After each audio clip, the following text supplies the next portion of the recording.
Hello students, today we are going to see the data structure Q. This portion is of unit 2. Till now we have seen 5th unit's topic and some topics are still remaining which we will cover after covering the data structure tree and all. So we have not covered unit 3. So we are now we are going to cover some topics which are left of the unit 2. Linear data structure is another structure. Like you have studied about arrays, you have studied about stacks, and now the third data structure is queue. A queue is a data structure where items are inserted at one end called the rear and deleted at the other end called the front. Another name for a queue is FIFO, that is first in first out. Your stack is first in last out. ठीक है. Operations कौन कौन से Q के ऊपर perform होते हैं? Enqueue. इसका मतलब we are inserting an element at the end of the queue. इसको बोलते हैं इंसर्ट करना enqueue. Dequeue is delete करना, which deletes an element at the front of the queue. ये फ्रंट से डिलीट करता है, वो एंड से इंसर्ट करता है. अब इसका हम पिक्टोरियल व्यू देख लेंगे. देखिए ये एक एरे है ऑफ द 5 एलिमेंट्स. 0 1 2 3 4 5 इसके 4 इसके इंडेक्स है. अब इनिशियली फ्रंट एंड रियर, ये इनिशियली एम्प्टी है क्यू, तो फ्रंट और रियर ये दो इंडेक्स हम मेंटेन करते हैं क्यू के लिए ताकि हमें पता पड़े कि क्या पोजीशन है. तो जहाँ से हम इंसर्ट करते हैं उसको हम बोलते हैं रियर एंड, और जहाँ से हम डिलीट करते हैं उसको हम बोलते हैं फ्रंट एंड. जैसे आपने क्यू देखी होगी किसी भी चीज़ के लिए, जो क्यू में पहले आता है उसको सर्विस पहले मिलती है, तो इसीलिए जो फ्रंट में आता है. इसीलिए जो डिलीट कौन होगा? जो पहले खड़ा है, इसीलिए उसको हम फ्रंट बोलते हैं. और आखिरी में जो लास्ट, सपोज फिर 5 लोग खड़े हैं, तो नया एलिमेंट कहाँ ऐड होगा या नया आदमी कहाँ ऐड होगा? 6th पोजीशन पे. उसके बाद नया आदमी कहाँ एडमिट होगा? 7th पोजीशन पे. तो जो हम अपनी रियल लाइफ में स्ट्रक्चर देखते हैं, बस के लिए क्यू लगती है, फॉर्म भरने के लिए क्यू लगती है, टिकट्स लेने के लिए क्यू लगती है, तो इस तरह के स्ट्रक्चर आप अपनी रियल लाइफ में देखते हैं. Initially front and rear are 0. जब अगर आपने एक एलिमेंट 11 इंसर्ट किया क्यू के अंदर, तो फ्रंट की वैल्यू तो 0 ही है क्योंकि अभी हमने कुछ डिलीट नहीं किया, लेकिन रियर की वैल्यू एक बढ़ गई. मतलब अब आप नेक्स्ट पोजीशन पे इंसर्ट कर पाओगे, इसीलिए rear becomes r+1 and front becomes 0. Next insert 22 to the queue, then the queue status will be front is still 0, हमने कुछ डिलीट नहीं किया है और 2 एलिमेंट्स इंसर्ट हो चुके हैं, तो rear value will be, previous rear में +1 करेंगे तो इट विल बी 2. मतलब रियर आपको शो करता है जहां आपको इंसर्ट करना है, फ्रंट आपको शो करता है जहां आपको डिलीट करना है. अब मान लीजिए हम अभी हमने 2 इंसर्शन देखे. Now we delete the element. अगर आप डिलीट करेंगे एलिमेंट को तो front will be 0 + 1, that means front will be value 1 और एक एलिमेंट और इंसर्ट हो चुका है जिसके कारण रियर की वैल्यू है 3. नेक्स्ट इंसर्ट अनदर एलिमेंट से 66 to the queue. We can not insert, अगर ये कंडीशन हम देखें कि क्यू में 33, 44 और 55, यहाँ से हम 2 एलिमेंट डिलीट कर चुके हैं, तो फ्रंट में 33 को पॉइंट कर रहा है और रियर अभी लास्ट वैल्यू पे है, तो रियर की वैल्यू 5 है और फ्रंट की वैल्यू 2 है. अगर अभी आप 66 ऐड करना चाहेंगे नया एलिमेंट, तो आप इंसर्ट नहीं कर सकते क्योंकि क्यू फुल है. ठीक है. अब वेरियस ऑपरेशंस जो आप क्यू के ऊपर परफॉर्म करते हैं, that is insert Q, delete Q, display. मतलब हम एलिमेंट इंसर्ट करेंगे eight the end of the Q, delete करेंगे फर्स्ट एलिमेंट और डिस्प्ले करेंगे एलिमेंट्स इन द क्यू. ये हम ऑपरेशंस क्यू के ऊपर कर सकते हैं. और क्या प्रॉब्लम एसोसिएटेड है विद द लीनियर क्यू? एक तो टाइम कंज्यूमिंग है, linear time to be spent in shifting the elements to the beginning of the queue, and signaling queue full even if the queue is having vacant position. ये आपने अभी case देखा कि ये खाली है जबकि 2 पोजीशन पर, ये सिग्नल क्या कर रहा है? रियर 5 हो गया, उसकी मैक्सिमम पोजीशन पे आ गया, तो हम भर नहीं सकते. ये इसका ड्रॉबैक है. तो इसके ड्रॉबैक को कैसे एलिमिनेट किया जा सकता है वो हम लोग देखेंगे, पर हम पहले एप्लीकेशन देख लेते हैं. कहाँ कहाँ यूज़ होती है queue? It is use to schedule the jobs to be processed by the CPU.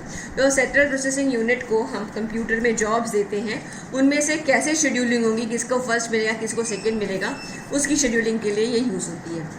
And when multiple users send print jobs to a printer, each printing job is kept in the printing queue, then the printer prints those jobs according to the first in first out basis.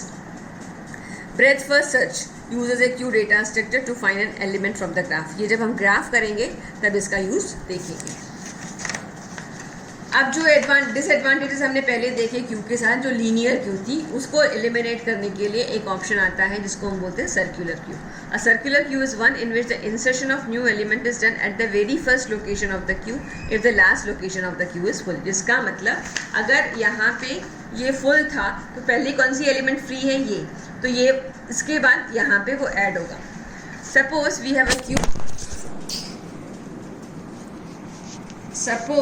a queue of n elements, then after adding the element at the last index, that is n minus 1th position, the queue is starting with the index 0. मतलब अब इसके बाद वो directly यहाँ आएगा. As the queue is starting with 0 index, the next element will be inserted at the very first location of the queue, which was not possible in the simple linear queue. Basic operations यहाँ पे भी वही होंगे, insertion करना है, पर यहाँ पे थोड़ी कंडीशन दूसरी हो जाती है. वहाँ पे हम +1 करके इंक्रीमेंट कर रहे थे या डिक्रीमेंट कर रहे थे. यहाँ पे कैसे करेंगे, inserting an element into the circular queue results in rear is equal to rear +1. हम इतना काम करते थे, पर अब हम क्या करेंगे, ये है मॉड का डिवाइड के बाद मॉड में जो रिमाइंडर जो बचता है, मैक्स, मतलब जितने एलिमेंट्स मैक्सिमम है वहाँ पे, where max is the maximum size of the array.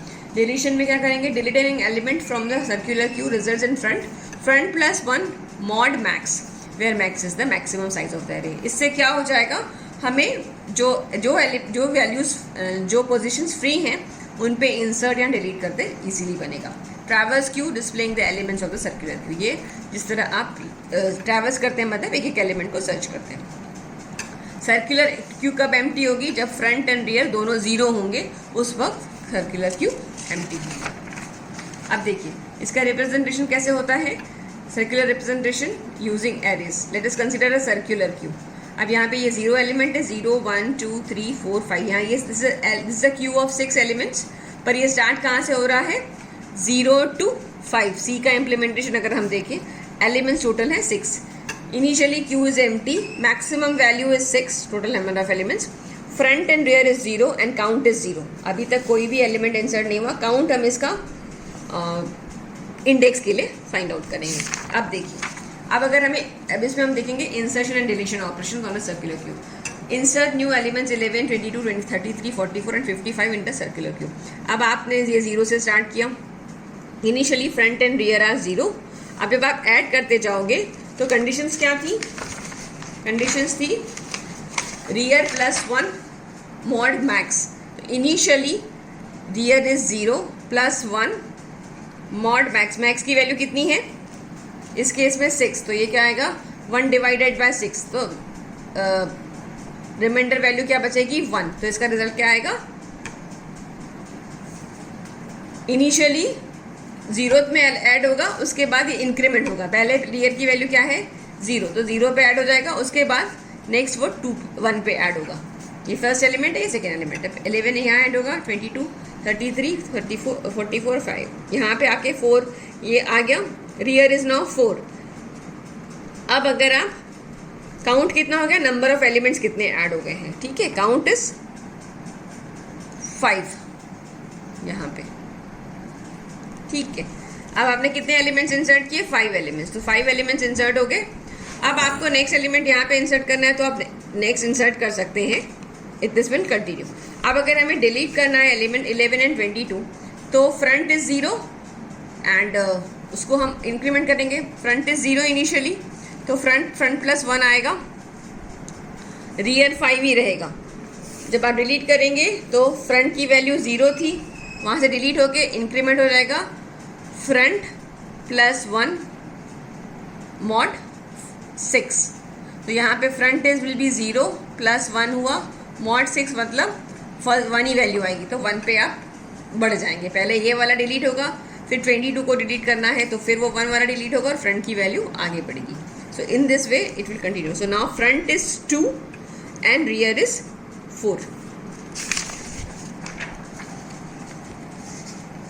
Again insert another element 66 insert करना है, तो वो 66 यहाँ ऐड होगा, और अगर 77 ऐड करना है तो वो यहाँ होगा. आप इसको इंक्रीमेंट करके वैल्यूज देखते जाएंगे तो you will get this value. अगर अब देखिए 66 पे रियर की वैल्यू इज 5, ठीक है. जैसे ही नया एलिमेंट आएगा रियर की वैल्यू हो जाएगी 5 plus 1 max, that is 6. So 6 divided by 6 is 0. तो ये 0 वाली वैल्यू